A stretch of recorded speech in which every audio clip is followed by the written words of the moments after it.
So we've been listening to a series of talks that Ajahn Sona gave during a retreat in 2007. And I really like it because he really goes into detail of how to approach a meditation retreat, and you can extrapolate from that to your own practice. So the last, I've been playing it both Tuesdays and Fridays. So you, the Tuesday people, missed Fridays, and it included a very nice talk on the hindrances. And so I encourage you to go either to our YouTube channel or to the website under resources and summary of the weekly talks to get that recording, because that's, you know, this is a biggie. The hindrances are the things that hinder us from awakening. Okay, so I can't remember what tonight is, but it's a surprise. Here we go.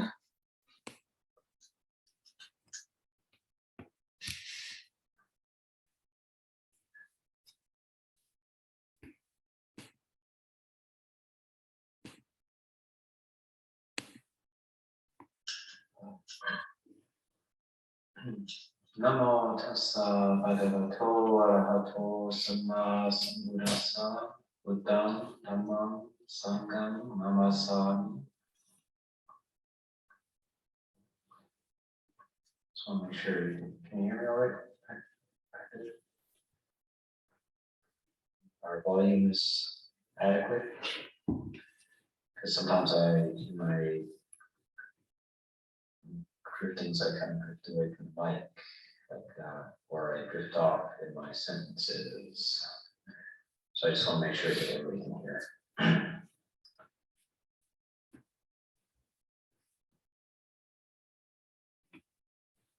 So we're on Thursday, and if the retreat's going well for you, you should be somewhat confused about that, whether it's really Thursday or is it Wednesday or Friday. It's a good sign. You can track time, conventions. You get to feel that the difference between convention and direct reality. You know, what day is this ultimately?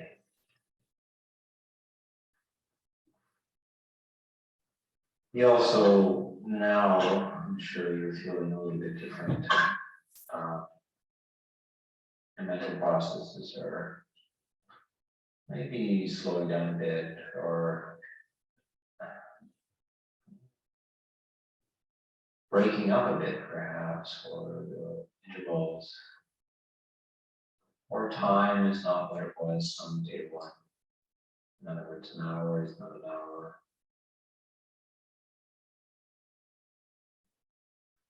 Some of this is a clue to probably, you know, how this comes about is not really about thinking through things, or even so much trying, but just kind of being in a withdrawal from strong sensory stimulation and the ordinary patterns of our life.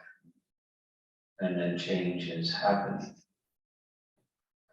So remember that, of course, how easy it is to forget that as well. If you feel a little bit like you're settling down, how did it happen? And think about resistances to it, perhaps in the early part of the retreat is the changing of the mind. The mind is addicted to its ordinary stimulus.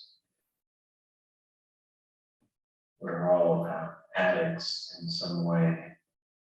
And just why we are all addicts is that's the basic operating system of the mind. That's perhaps part of our evolutionary, the remnants of being an animal or something, is that we need to function by habit. It relieves having to do things consciously all the time. So I guess necessary, but it can be a bit of a bind as well. And so the other part of the mind, the part that can reflect, which is not the animal can't do that. The animal can't determine to overcome its conditioning and so forth. But part of our mind can take over and make determinations to withdraw from the ordinary tendencies, the ordinary habit patterns. This is the way we can break our conditioning.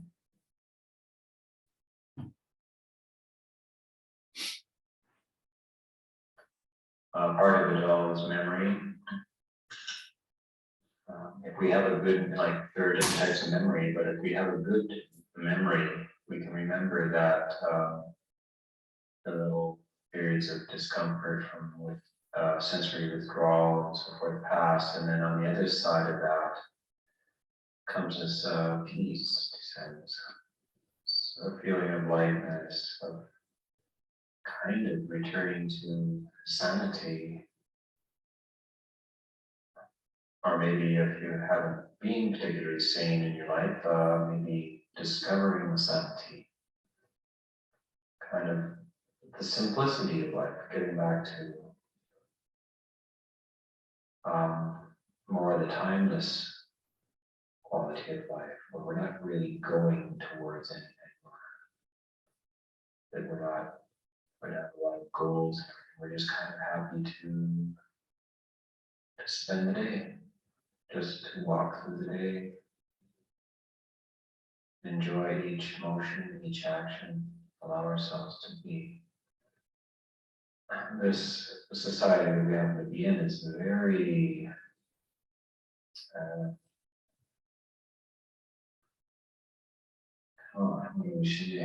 is very abrasive to that notion, to that state of mind. This is, of course, this being in a kind of the circle of time rather than a long linear progressive developmental kind of mode is more natural to us. Most of our human history has been spent in this, the timeless day, the timeless hour. And then we feel it's much more conducive to peace.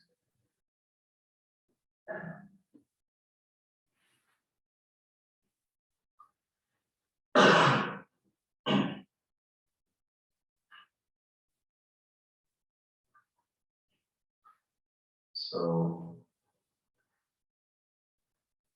yeah, it's difficult to establish something like this out in the ordinary structure. So, good to come to next extended period of time, a week or 10 days, 2 weeks, 3 weeks, month, even longer if you can find it.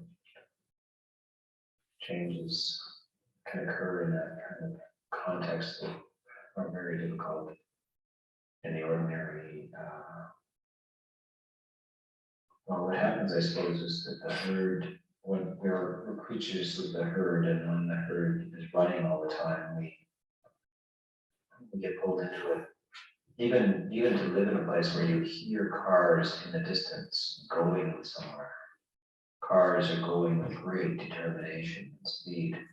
I'm highly aware of when I go back to Vancouver, you cannot find any place in that city. You can stand in a 1,000-acre park right in the center, and you can feel and hear the hum of traffic going. Whether we register that consciously or not, that giant herd of people is going somewhere in a hurry, and it kind of it is telling us at some level that the herd is running. Should we be running as well? When you live in it, you become also conscious of it. But when I visit, I know this must be permeating people, even though you're used to it. That's one of the descriptions of a human, the animal that can get used to anything. Something that we don't want to get used to. So we keep having to, step out of it, find. Sometimes you can even feel it's the cause of restlessness or meaninglessness. Is that if you don't want to join that running herd and you're not going anywhere, there's part of you that's wondering why. And it may not be all that conscious, but it's if you feel those feelings of I don't want to join that, but what is the alternative?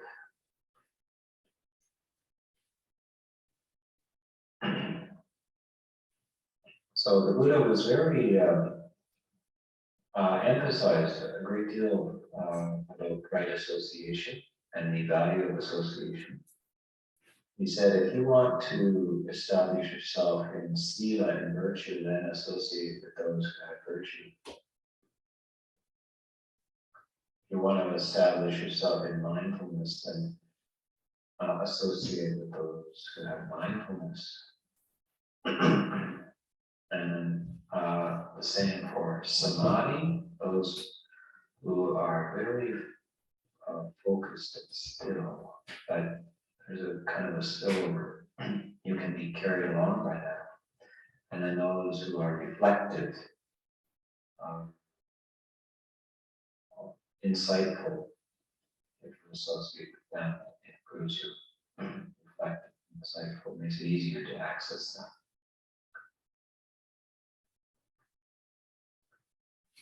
And of course, if you associate with people who are unmindful, or greedy, or angry, scattered, deluded, their speech is full of talk like, oh, this won't, this kind of language where they speak as if things were going to last, or that they could get it under control, we can get it under control, we must get it under control. We will establish this way and that way, etc. This is out of touch from reality, delusional thinking. And but we get pulled into the language, of tragedy as well. That's something you have to really watch for. The news, of course, is one of the things that makes the news interesting is that it focuses on tragedy. And why is tragedy interesting? Because you believe it's tragedy instead of simply the events of reality, the how things go, what is. If it's mere description of reality, doesn't catch your attention. If you object to it, if you find it distasteful, so forth, it makes it pulls your emotional heartstrings, pulls you into the tragedy. We want to be very conscious of this, how our mental states are affected by this kind of repetitious, this tragedy, that tragedy. Thoreau, a delightful character from the 19th century, 18th century, 19th century, who had a lot of insight, talked about his experiment as living in the woods of Walden, near Walden Pond, in a little cabin outside the village of Concord, just a mile and a half from Concord, not that far away, but in those days, he just walked and there were no transport, so a mile of region into isolation. He talked about the newspaper of the day. Of course, the newspaper at that time, maybe a weekly, a little bit slow news. Talked about the pointlessness of it all. He said, today's newspaper is already old and stale. But the Times texts, the Dhamma is fresh every morning. He said, when you've read about one murder, you've read about them all. It all just, somebody got killed, that's it. Beginning, middle, and end. It's the same every time, that's all that happened. But that's the contents of the so-called news, what's happening as the world supposedly is moving on. And this repetition of these things. You've heard about it once, you've heard about it, you've heard about them all. I want to turn away from that. It's stale, it's old, but the Dhamma is timeless, refreshing. Thoreau was actually reading in the book. He didn't have access to the Buddhist text as we do, but he actually was the first translator of the Buddhist text into English. The Heart Sutra, from I didn't translate it from Sanskrit, but from French into English. In the 1840s, there in Massachusetts, in his little cabin in the woods. Amazing. He was very impressed with it. The Heart Sutra, by the way, not about the heart particularly, it's about what is meant the essence. It's a Mahayana Sutra, but it is very close to the essence of Buddhist teaching. About anatta, that all things are empty of self.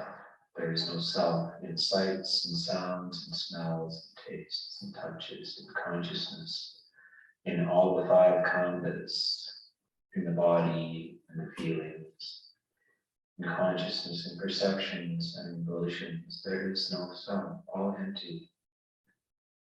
But it's very brief, it's only a page long, endlessly recited in the Mahayana tradition, and that is essentially the description of anatta. So there he was.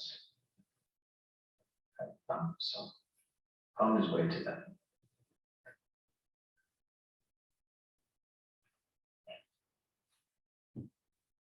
At that time, they were just putting in a telegraph.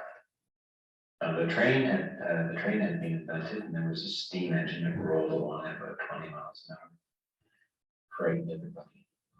It was some very interesting interactions with this new modern technology. A number of people were struck and killed by the train because they just weren't used to things moving that fast, and they had the mayor of one of the town, the first steam locomotive came in, I was run down by it because he was just standing there on the tracks, and it was just disoriented by its rapid approach, all of 23 miles an hour. It was bewildering. It took quite a bit of time to adjust to it. Thoreau talks about the telegraph, which had just been put in, and now they could communicate over a period of 100 miles. He says they can communicate now almost instantly over 100 miles, but they still don't have anything to say. And so in some ways, that is our instantaneous, our computers and our phones and our cell phones and all this not faster and faster yet, but do we have anything to say? Except there was another murder today in Seattle, or in Surrey.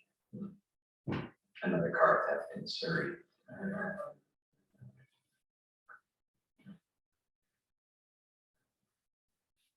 We joke about Surrey, don't we? So we have to understand what this does to our minds when we're drawn into this endlessly repetitive. We're endlessly pulled into this meaningless repetition. What on earth does it mean to repeat this again and again? To get concerned or alarmed about it? It's just pointless, futile. We need to be very, very cautious in our associations. We have to Thoreau spent his mornings with the Bhagavad Gita.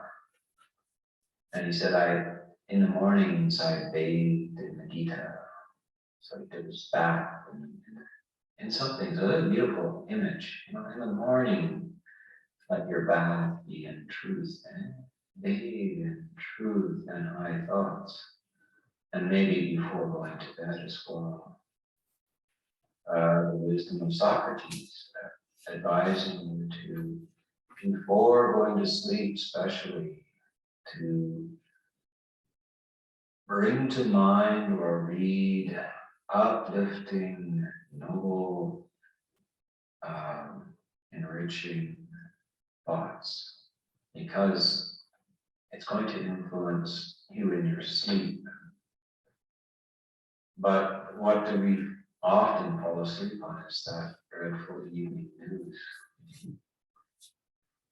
That, you know, taxpayers are having a problem with this, that the hospitals are underfunded, that teachers are on strike, that this, yes, we fall asleep on this and disturb our sleep. And in the morning, the same thing again and again and again and again until we die.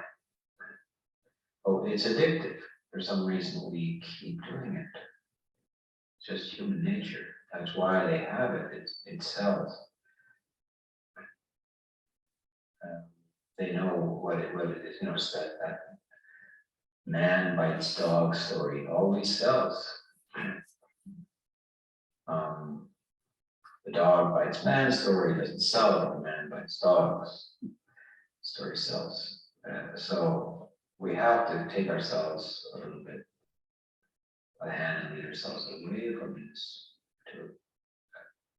You know, we must make a sanctuary in wherever we live, in our little town, our city, in our suburb, or in our condo. We have to make the best of it. We have to make pond.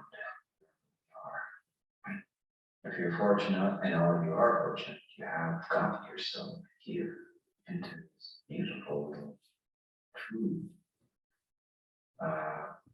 quiet, remote forest place. And you listen to the Dhamma before you go to sleep. It's so beautiful. You must make an effort in your ordinary life to make a Walden, a little cabin by a pond. All you need basically is constantly to keep a beautiful vision in mind. One part of, I guess, the function of the monastery, especially in a modern urban time, is that the monastery is in your mind. Birken is a place that you can remember being, and in the midst of your discussion with your boss at work, or in the midst of your busy work day and so forth, or in the midst of a meeting, etc., you can at least bring the image to mind, and it's your personal forest monastery, your virtual forest monastery in your mind. It's very helpful. Idealized environments, ideas and images are powerful. We absorb them and revert to them again and again in a very deliberate way. We get to carry these things with us. It shapes and influences our emotions. And that has a powerful effect. Remember, it's about putting causes a drop at a time. This beautiful passage from the Dhammapada. The Dhammapada, by the way, I highly recommend. There's several versions of it. Try to get a beautiful one that's beautifully printed and so forth. But it's one of the texts that I bathed in frequently. I didn't find particularly the Bhagavad Gita to be exactly my taste. I certainly read it, but the Dhammapada, the short verses of the Buddha, 423, I think, verses. very beautiful little poems. I call it Gita, which means a poem. Like literally, they have a kind of a structure and rhyme scheme to them,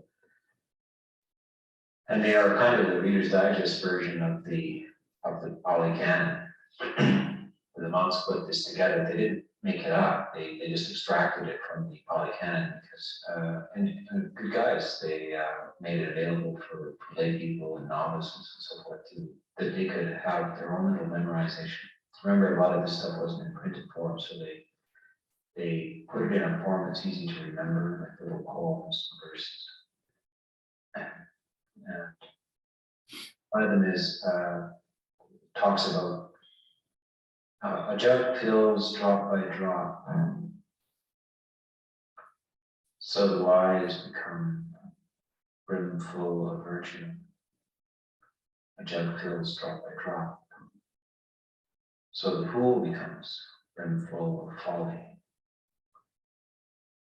The image of drop by drop is just these moments, taking care of very small moments, just the recollection from time to time, the image of the peaceful monastery, the image of Walden Pond. Yet when you're doing that, you're filling this bottle, this jug, with one drop, which moves towards virtue and peace. And when you get distracted by one more murder in the downtown east side or something like that, then it's a moment of folly. And you get sucked into the tragedy when you take on dark feelings and so forth. And this is a moment of folly. You're conditioning your future of others. You have to be careful and discerning and highly regarding. Sometimes we've been educated in the wrong way. Sometimes we've been encouraged to just expose ourselves to endless books, magazines, media, etc., as if it was a good thing in itself, simply to pay attention to everything. I suppose the education system is just trying to encourage people who don't think to think, etc. I can sort of see why they might do this, but really, when you read the higher wisdom traditions, including Socrates or Aristotle or the Buddha or Lao Tzu or Confucius or any of these things, or Christ or any of these things, they're constantly saying, why do you waste your time with these things? Your life is so precious, your mind is so precious. Heaven is available. This means that you are going to have to go in a different direction from the herd. All these traditions recognize that one is turning. You simply cannot go along with it. The peace does not lie in that direction.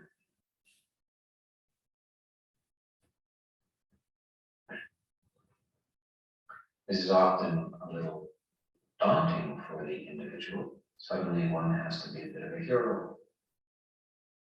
Can no longer just be an ordinary person and go along with it. Has to be a bit of a hero. And one does not think of oneself as a hero. One is just an ordinary person. But that's how it happens, is the one has to, a little bit in a different direction.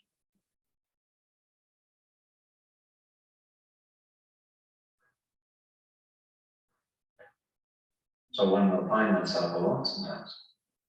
Won't always be easy to get company for this voyage. Here, for a 10-day retreat, beautiful, we have company. It's a very strange bit of business. When you go out there and talk about it, maybe you won't want to, which is understandable, but people will have a hard time understanding what exactly you were up to again, about sitting silently, just in a room together with nothing happening. How, what, you did what? What's that about? Yes, well, it's, you know,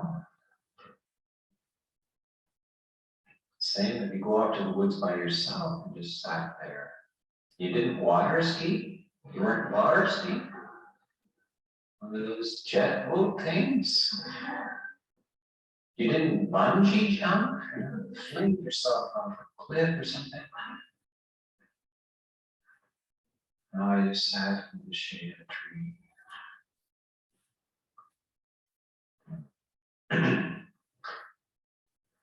Well, yes, it's not well understood by the mass of humanity. That's all there is to it, unfortunately. And so I guess you find yourself in a small group, and the sooner you get over that, the better. Mark Twain says, "Be good, and you'll be lonely." It's true. Not necessarily lonely. The modern sense of the word lonely is I'm kind of wishing I had company or something like that. But the older sense, lonely just meant alone.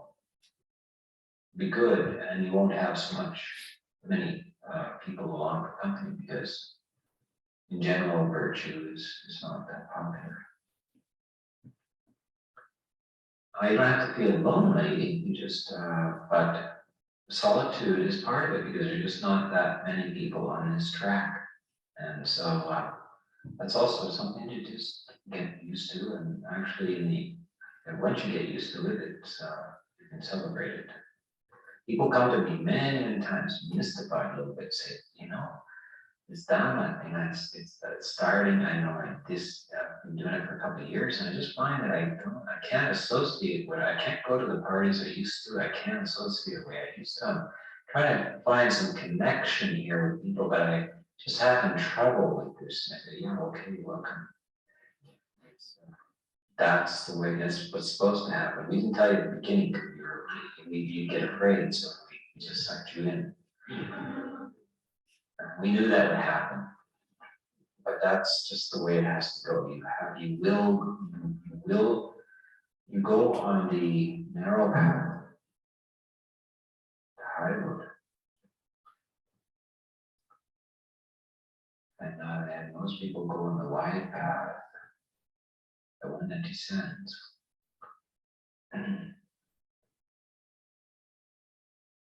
And that's the famous again, the throat. The great mass of men live lives of quiet desperation. That's where you gotta go to the pub. There you will find other quiet, desperate people. Quietly, noisily, desperately. Yeah, so that's our job. That's where we have to. Of course, it's a beautiful thing. Sometimes we have hesitation and worry, but you're not worried about that.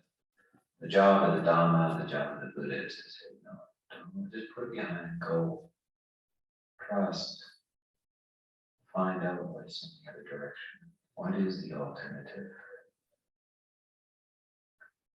And you'll be glad that you did. You begin to become aloof from the comedy and the tragedy, this endless duality of dark and light. You've heard all these kind of words, mystical words about the union of opposites and so forth. What is this about?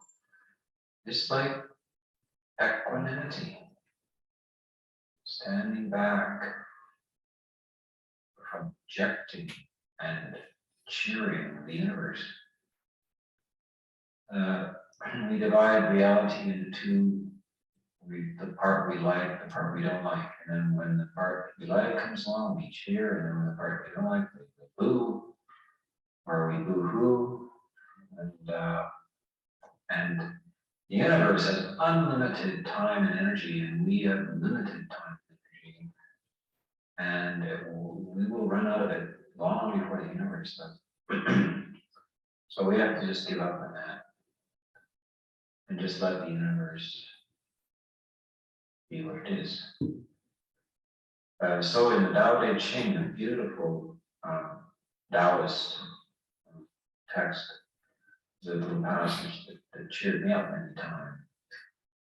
It's funny too, is give up running the universe. I thought, I gotta do that. I really have to resign from running the universe. It's getting tiring. I'm really tired of this. And of course, when you read that, you think, what? Of course I don't run the universe, but I am kind of, aren't I? I am investing enormously in trying to,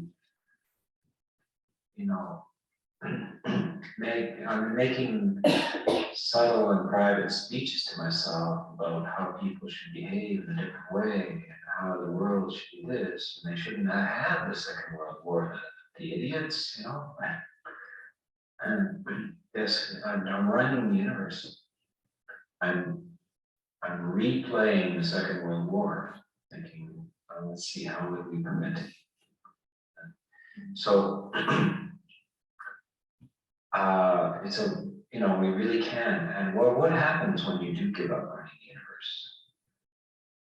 universe? Does the thing go to rack and ruin? Are you indispensable? No, nothing happens. Except that you feel a lot more energy. You feel light and untroubled. And so the universe has finally changed just that much. You have done something about it, and you have lighted it up. The universe just proceeds as it is without your needing to advise.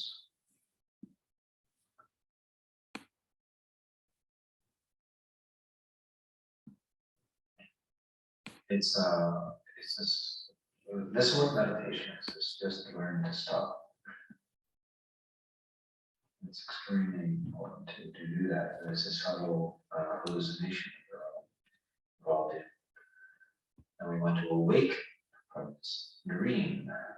You can see in your mind, a meditator begins to understand how much time we are actually dreaming while we're awake. We're dreaming stories and dreaming talk and dreaming comedies and tragedies, inventing. And when we sit in an empty room, we get to see this process going on, and that is, we can recognize the nature of the mind, how it works.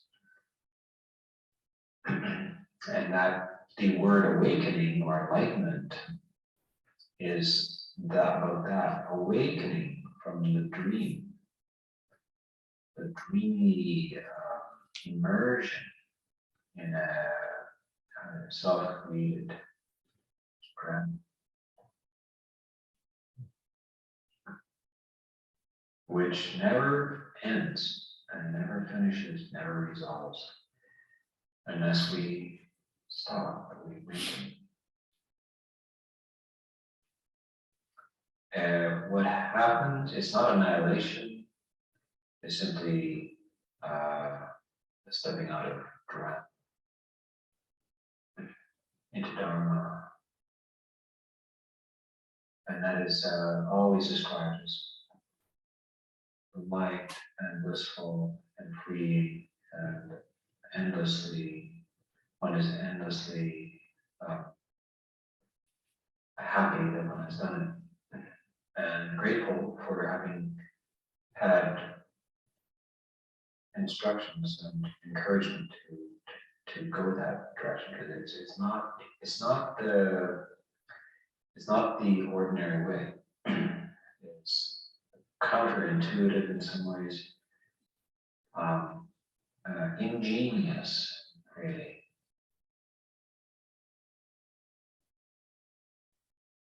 But very good, very good. It is the definition of the good, the true, and the beautiful.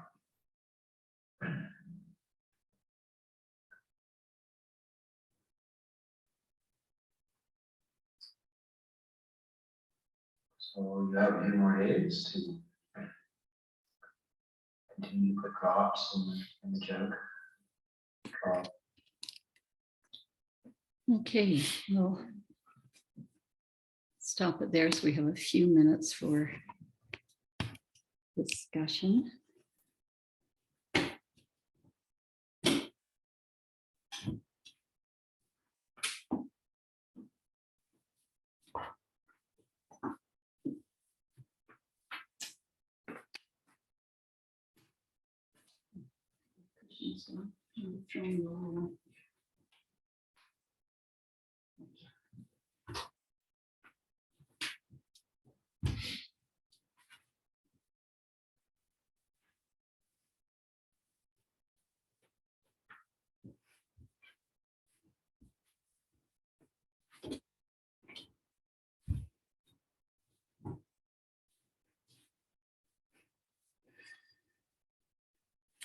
Well, Ajahn's voice certainly demoed the quieting of the mind. That was a very mellow feeling talk.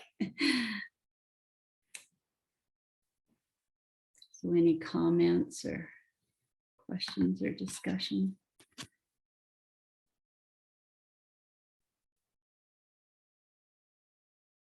Should we go on a total news fast now? Scott's asking if you should go on a total news fast. Yeah, I personally, I cut out the news quite a few years ago just because I just realized how much it was disturbing me. And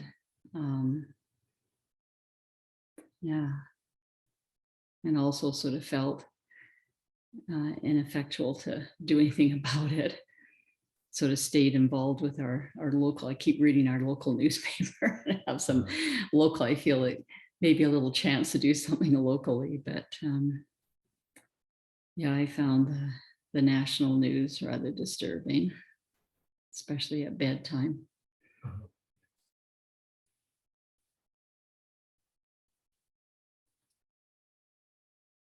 But it's a sign that I have not yet developed equanimity. I guess once you've developed equanimity, then you can have a different reaction to disturbing events. I'm interested in just reading some of Thich Nhat Hanh's sort of almost more socially engaged in a way, just around using some of the teachings of Buddhism in terms of looking at social justice or and a tremendous sense of connection that between us all, and then listening to Ajahn Sona, that sort of like, I guess it just feels like a very different feeling of almost cutting off, and then this kind of solitude, or taking a less chosen path, I guess, that it just kind of and not that I think it, I'm not interpreting it as an either or, but it was just interesting the two, having read this other and then hearing Ajahn Sona about the two kind of paths, I guess, or two different ways of kind of seeing things. Yeah, I think it's a very individual sort of decision as to, sort of which way or how much you're involved. I think the Buddha's ultimate teaching is that this is samsara and it's not fixable. That's sort of like the ultimate teaching. And so the only thing that you can really alter is is yourself. And so that's why there's the emphasis on your own sort of spiritual development.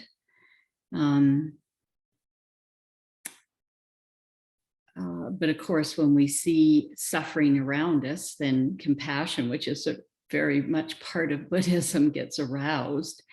And so using wisdom, you always have to combine wisdom with compassion so that you don't, get what's called compassion burnout. You're taking care of yourself as well as doing what you can. And Thich Nhat Hanh, he set up a sort of a social work group, and they went out and brought seed, because they had such devastation in Vietnam during and after the war. And so a social work group would go out and help people recreate their fields and bring them seeds to sow and things like this. But always once a week, they'd come back to where their monastery was and have that day of silence where they'd be nourishing, sort of nourishing themselves. So there was a balance there. So I think, I know that my own feelings about this have changed over time with what feels like sort of greater realizations of what samsara is. I don't know, has anybody else got any comments?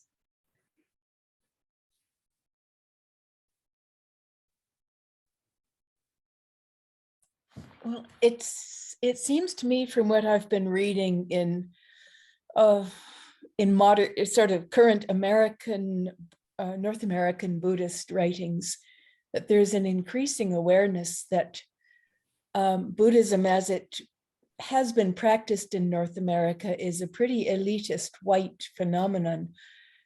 And there is a lot of conscious work now among my daughter's friends, among others, to try to bring, make it a little less elite, a little less privileged, make it available to ordinary people of color, people of different, quite a variety of people. I was hearing a lot of privilege in his talk, I'm afraid. And it left me a little bit uneasy.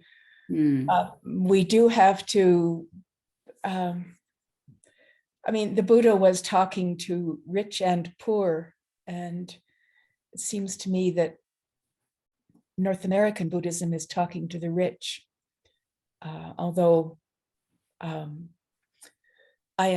and IMC are making a big effort to reach out to, and Spirit Rock are reaching out to people of different,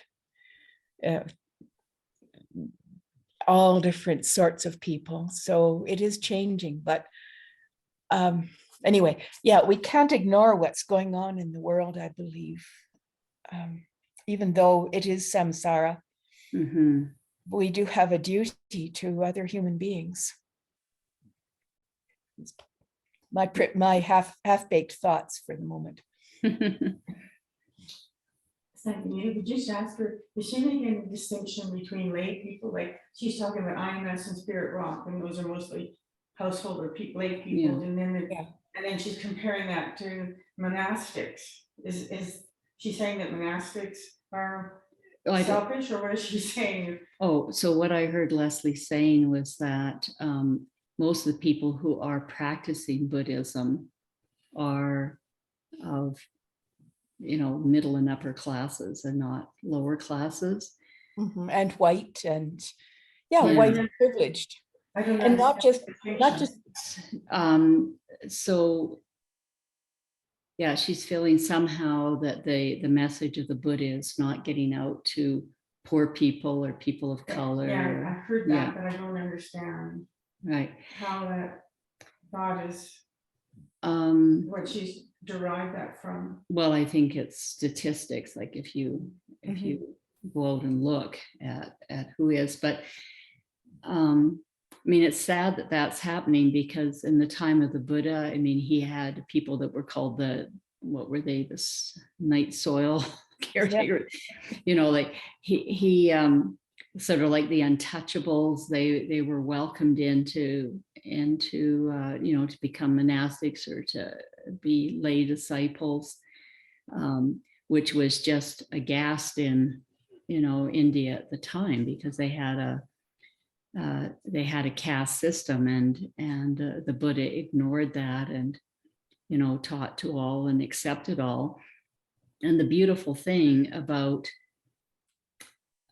especially with monasteries, I can understand with lay people how that has sort of led to more of an elitist following, because it's very expensive to go to lay retreats, you know, because they have to rent a center and rent cooks and have, you know, prepare food. And so the costs of doing, setting up a lay retreat are quite high. And then you're wanting to make a donation, or they ask for a certain amount for the teacher. And so that really does cut out people. So what's beautiful about the monasteries is they're free, and which is what the Buddha wanted. He said, don't make a business out of teaching the Dhamma.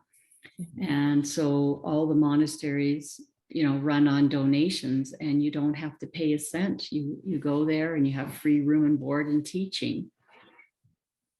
So that part has not been the barrier.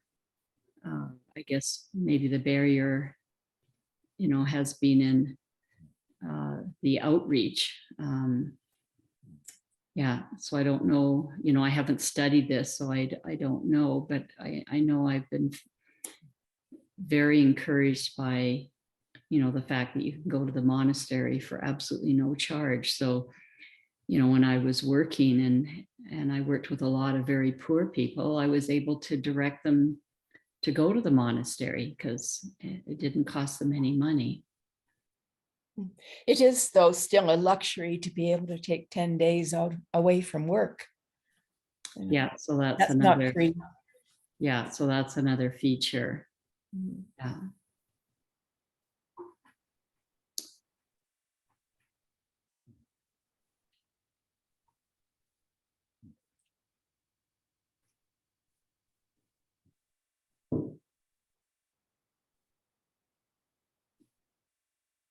Okay, we're a little over. Any other comments before we close? Just let me get the book.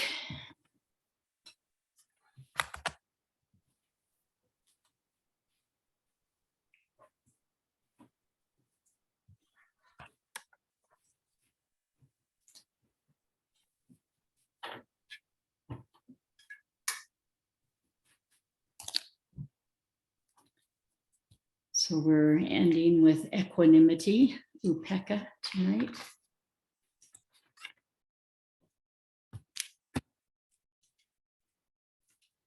So first of all, bring to mind a neutral person, someone you don't love or hate, and send these phrases to them. You are the owner of your karma. Your happiness and unhappiness depend upon your actions, not upon my wishes for you. I care for you as a suffering human being, but I cannot keep you from suffering. I wish you true happiness, but I cannot make your choices for you. Now bring to mind someone who's been very supportive of you and send the phrases to them. You are the owner of your karma. Your happiness and unhappiness depend upon your actions, not upon my wishes for you. I care for you as a suffering human being, but I cannot keep you from suffering. I wish you true happiness, but I cannot make your choices for you. Now bring to mind a friend. And if the previous person was a friend, think of another one. Send the phrases to them. You are the owner of your karma. Your happiness and unhappiness depend upon your actions, not upon my wishes for you. I care for you as a suffering human being, but I cannot keep you from suffering. I wish you true happiness, but I cannot make your choices for you. Now bring to mind someone you have a difficult relationship with and send the phrases to them. You are the owner of your karma. Your happiness and unhappiness depend upon your actions, not upon my wishes for you. I care for you too as a suffering human being, but I cannot keep you from suffering. I wish you too true happiness, but I cannot make your choices for you. And now we send the phrases to ourselves. I am the owner of my karma. My happiness and unhappiness depends on my actions, not my wishes or hopes. I care for myself, and I am determined to follow the path of peace, the Noble Eightfold Path.